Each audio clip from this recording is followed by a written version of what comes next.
Aujourd'hui, on lève le voile sur ce que révèle une table soigneusement dressée. Est-ce juste de l'élégance ou une arme douce de domination, de représentation et de hiérarchie sociale? On va parler de Napoléon, des Médicis, de Christophe, des dîners politiques, du cinéma, bref, l'art de la table dans toute sa splendeur et complexité. Le but est de vous aider à repérer ces stratégies visuelles et culturelles pour qu'elles ne vous manipulent plus sans que vous le sachiez. 2010, le repas gastronomique français est classé patrimoine immatériel de l'humanité par l'UNESCO. Les arts de la table sont indissociables de cette reconnaissance, incarnant un rituel culturel et social unique. Les repas rythment notre quotidien et révèlent un savoir-vivre transmis et qui évolue depuis des siècles. Faisons un voyage dans le temps afin de découvrir les prémices et les évolutions successives de l'art de la table. L'art de la table trouve ses traces il y a plus de 5000 ans chez les Mésopotamiens qui organisaient déjà des sortes de banquets royaux accompagnés d'offrandes alimentaires. Ils utilisaient des objets de vaisselle et des ustensiles, donnant au repas une certaine mise en scène. Peu après, dans l'Égypte ancienne, les repas prennent une dimension encore plus ritualisée, notamment lors des banquets funéraires où la nourriture et les objets précieux sont porteurs de symboles religieux et sociaux. Mais c'est en Grèce antique que naissent les premiers repas ritualisés, codifiés, non seulement dans la nourriture, mais dans les gestes, les objets et les regards. Les Grecs n'ont pas encore de salle à manger formelle, mais ils ont inventé un rituel fondamental, le symposion. Un banquet réservé aux hommes citoyens après le repas principal. Allongés sur des lits, ils boivent du vin, récitent des poèmes, discutent de politique ou écoutent de la musique. Le repas devient une scène où l'on montre qu'on appartient à la cité, qu'on maîtrise les codes, qu'on est cultivé, digne d'être un homme libre. Chaque geste est réglé, qui sert, qui boit, qui parle. Le symposiarque, sorte de maître de cérémonie, décide du rythme. C'est déjà un art de la table codifié. Les Romains s'inspirent de ces rituels grecs. Chez les élites, naît une pièce bien particulière, le triclinium. 3 lits disposés en U autour d'une table basse permettent de manger allongé, dans une posture aussi sociale que symbolique.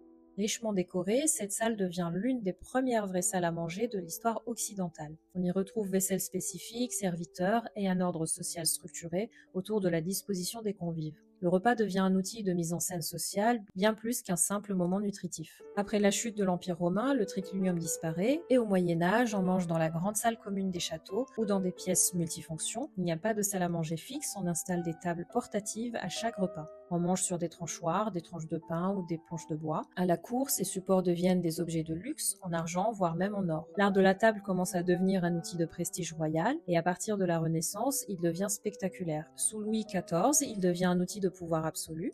Le raffinement, le décorum et la mise en scène sont poussés à l'extrême. L'État soutient la création de manufactures royales, notamment dans l'orfèvrerie et la porcelaine. En Italie, les Médicis, grande dynastie politique et culturelle, introduisent la porcelaine Médicis. C'est un symbole de richesse, de culture et de domination sociale. La table devient alors un véritable théâtre politique. Chaque objet, chaque place, chaque plat transmet un message diplomatique codé, et parmi ces codes, on peut retrouver le placement à table. La place du roi ou du maître de maison, qui est toujours au centre sur le côté long de la table avec vue sur toute la salle. Si on est à droite de l'hôte, c'est qu'on a une faveur royale. Les invités sont placés selon le rang social. Plus on est proche du roi, plus on est important. Durant les mariages ou les réceptions diplomatiques, les ambassadeurs ou grands invités sont placés symboliquement pour flatter ou humilier. Les objets sur la table sont également des symboles de pouvoir. Les couverts en or ou en argent massif sont réservés à la noblesse ou aux invités prestigieux. Les métaux comme l'or massif, l'argent, l'étain, le fer forgé ont une symbolique bien précise également. Le cristal et le verre sont également des outils de jeu lumineux. Les tintements des verres codifient l'acoustique du trinque. Les services sont personnalisés, les armoiries, les monogrammes, qui sont signes d'identité familiale, politique ou militaire. La porcelaine est très précieuse avec des motifs et emblèmes dynastiques qui décorent chaque pièce. Elle était offerte à d'autres cours royales. La serviette également a ses propres codes. Elle est plus grande chez les hauts rangs, souvent presque comme un drap. Le pliage est artistique, parfumé, brodé. Son placement est ritualisé sur le bras, les genoux, la remise rituellement sur la table. On retrouve même ce code aujourd'hui dans la restauration de luxe. Les plats qui sont servis sont de véritables choix politiques. Les plats qui sont exotiques, ananas, café, chocolat, épices, sont rares et coûteux et donc réservés à certains convives. Les recettes locales servies à des étrangers sont là pour montrer la grandeur de la gastronomie nationale. Les banquets royaux avec plus de 100 plats ne sont pas là pour être mangés mais pour montrer l'abondance. Et en fonction du service, on laissait volontairement du temps entre les plats pour les interactions sociales. Au niveau du corps, on retrouvait une posture avec un dos droit, des coudes collés, des gestes maîtrisés, pas de gestes brusques. Il y a aussi d'autres éléments codés comme le nombre de chandeliers. Plus il y en a, plus la réception est formelle. La présence d'un majordome ou maître d'hôtel qui est gage de raffinement et contrôle de l'étiquette. L'ordre d'arrivée des plats aussi, selon un cérémonial précis. Une erreur pouvait être vue comme une insulte. Passons au XVIIIe siècle. Il marque un tournant majeur. Avec l'essor de la bourgeoisie, on assiste à une intimisation du repas. La salle à manger devient une pièce fixe dans les intérieurs aristocratiques ou bourgeois. Les fonctions domestiques se séparent peu à peu, une chambre pour dormir, un salon pour recevoir et désormais une pièce dédiée au repas. Il se ritualise, il devient une mise en scène de soi, un moment social stylisé. Le mobilier s'adapte également, on a des tables fixes, des buffets, chaises coordonnées, lumière pensée pour flatter les convives. L'œuvre Le déjeuner de François Boucher illustre à merveille cette évolution. On y voit un repas familial bourgeois, intime, raffiné, bien éloigné du faste public aristocratique. Suite à la Révolution, la monarchie s'effondre, mais l'art de vivre aristocratique, lui, ne disparaît pas. Au contraire, les savoirs gastronomiques et les codes de la table se diffusent dans la sphère publique. De nombreux cuisiniers de maisons nobles, désormais sans employeur, ouvrent des restaurants, qui est un concept nouveau. La table raffinée devient accessible à la bourgeoisie, qui s'approprie peu à peu les anciens marqueurs du pouvoir monarchique. C'est aussi à cette époque que le service à la russe s'impose. Les plats sont servis les uns après les autres, remplaçant le service à la française où tout était présenté simultanément. Cette nouvelle façon de servir, plus ordonnée, plus théâtrale, accentue le rôle de la table comme mise en scène sociale. Napoléon Ier, en instaurant le Premier Empire, remet en place une forme de faste impériale. Il réorganise la cour, impose une étiquette stricte et relance les grands banquets d'apparat. Avec une orfèvrerie impériale somptueuse, il utilise la table comme un outil de pouvoir, un espace diplomatique et symbolique pour affirmer sa légitimité. Le XIXe siècle voit la montée en puissance de la bourgeoisie industrielle et l'émergence des grands palaces, comme le Ritz, le Meurice, et ainsi de suite. Ils reproduisent le raffinement de la cour, mais dans un cadre commercial et cosmopolite. Dans ces lieux, la table devient un théâtre du prestige. On commande des services exclusifs en porcelaine de Sèvres ou en argenterie Christophe. Les menus sont élaborés par de grands chefs. Les arts de la table s'uniformisent, tout en conservant leur aura. Napoléon III joue un rôle majeur dans cette transformation. Il modernise Paris avec Haussmann. Il développe les grands boulevards, les hôtels, les restaurants de luxe. Il est un grand mécène des arts décoratifs et commande lui-même des services de table à Christophe ou à la manufacture de Sèvres. Il institutionnalise le prestige de la table impériale, qui devient un modèle pour la bourgeoisie montante. Il fait entrer la France dans l'ère des expositions universelles, vitrine du savoir-faire français, où l'art de la table est mis en scène comme symbole de puissance et de raffinement national.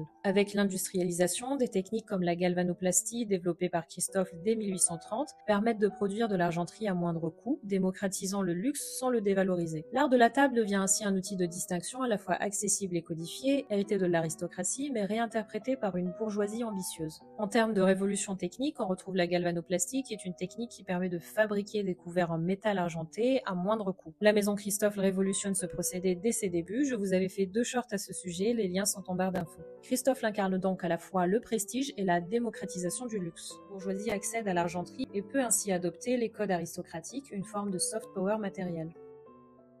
La table devient alors un espace de représentation sociale, bien au-delà de sa fonction nourricière. Aussi, la cuisson passe du bois au charbon, puis à l'électricité.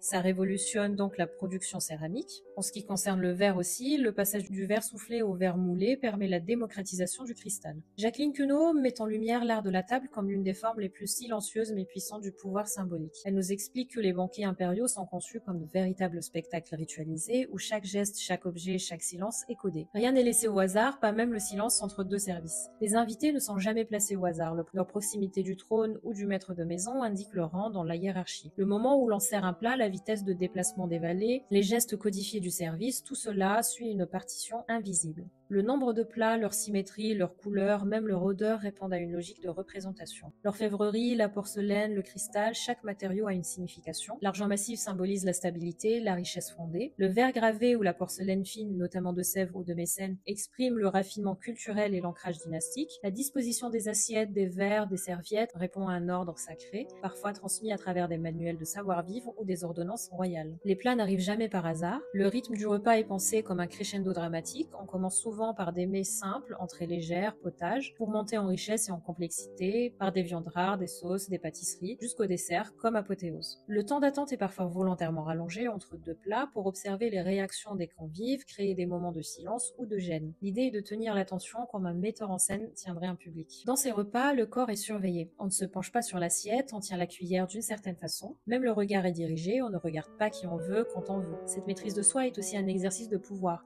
Celui qui ne tremble pas, qui connaît les codes, est intégré au système. Le banquet devient alors une scène politique où se joue le prestige, la hiérarchie et le contrôle des apparences. Côté cinéma, le personnage d'Hannibal Lecter dans Le Silence des agneaux ou la série Hannibal incarne à la perfection une figure où la cruauté se dissimule derrière l'élégance extrême. Chez lui, la violence est sublimée, ritualisée, emballée dans les codes du luxe. Chaque repas devient un rituel sophistiqué. On retrouve des nappes immaculées, de la porcelaine délicate, de l'argenterie brillante, des verres en cristal, millésimes rares. Les gestes sont mesurés, silencieux, presque sacrés, évoquant une cérémonie sacrée dans un décor feutré et solennel. Mais derrière cette perfection, il y a le trouble. Hannibal prépare des plats dont l'origine exacte est volontairement obscure, y compris pour ses invités. Ce flou est voulu, il contrôle le récit, la mise en scène et surtout l'ignorance de ses convives. Et c'est là que réside son véritable pouvoir. Il impose un raffinement absolu tout en dissimulant la transgression qu'il orchestre. Ses invités deviennent les jouets d'un théâtre cruel, savourant ce qu'ils ne comprendraient qu'avec effroi s'ils connaissaient la vérité. Ce n'est donc pas un simple repas, mais une démonstration de supériorité intellectuelle et morale, une mise en scène du pouvoir psychologique total. La beauté du geste, le calme du décor, le bon goût, tout cela rend la domination encore plus glaçante car elle agit en silence dans le secret avec un sourire poli. Chez Hannibal, la table est un piège élégant, un espace où le contrôle s'exerce, sans un mot, avec art, avec style et avec une cruauté que seuls les plus attentifs peuvent deviner. Pour finir, le XXe siècle bouleverse tout, les réfrigérateurs, les lave-vaisselle, les boîtes de conserve changent notre rapport au repas. L'espace domestique se modernise, les repas deviennent plus rapides, la vaisselle plus simple, plus utilitaire. On assiste à la fin des codes rigides, place au plaisir, à l'adaptabilité, à la créativité. L'art de la table entre dans la modernité sans jamais perdre son pouvoir symbolique. Vous connaissez maintenant tous ces codes de l'art de la table qui ont toujours servi le pouvoir. Dites-moi ce que vous en pensez en commentaire. À bientôt!